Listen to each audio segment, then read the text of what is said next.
عزتمنو مفتی عزیز الرحمن صاحب د څلورو ورځو دپاره جسماني ریمانډ ته منظوري وشوله. څلور ورځې بعد دته جسماني ریمانډ میلاویږي. د هغې نه بعد به بیا دوباره عدالت فیصله کوي چې دته به بیا کومه سزا ورکوي او کوم معاف کوي یې. لازم یې نه وه چې دا چا اخر داسې دغه حالات ته ورسولو او اخر ولې ورسېدو. ټول معلومات زه تاسو ته په دې ویډیو کې کوم. زموږ دا ویډیو د سره تر اخره پورې وګورئ چې تاسو ته پوره معلومات در ورسېږي. د دې معلومات نه مخکې زه تاسو ته دا یادګي نه وکړم، تاسو کو چینل زموږ په دې سوپر کلیک چینل کې نوي وئ، چینل هم نوي سبسکرایب کړئ. مهرباني وکړئ تاسو زموږ دا سوپر کلیک چینل د سره سبسکرایب کړئ، خوا کې ورسره د ټلۍ نشان ووهئ چې هر یوه نوي معلوماتي ویډیو تاسو ته په اسانۍ باندې در ورسېږي. عزتمنو تېره ورځ چې مفتي عزیز الرحمن صاحب د خپل شاګرد سره په مدرسه کې غلط کار کړی چې هغه ترېنه ویډیوګانې کړې وې. د هغه نه بیا هغه څلور پنځه ویډیوګانې سوشل میډیا باندې شیر شوې وې چې هغه چې خلکو وکتل نو ټولو خلکو پې په دغه مولي صاحب باندې نالت وویل. بیا دا خبر اخره کې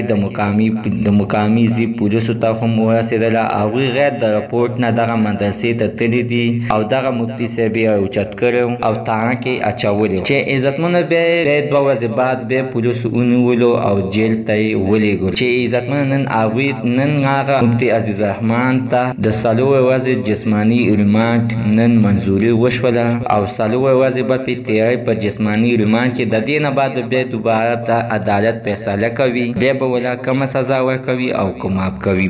بیا کو چینل نوې خبر راغلو حتما به مونږ تاسو سره په دې چینل کې شریک کړو. زموږ دا چینل د سره سبسکرایب کړئ، خوا کې ورسره د ټلۍ نشان ووهئ. هر یوه نوي معلوماتي ویډیو تاسو ته په اسانۍ باندې در ورسېږي.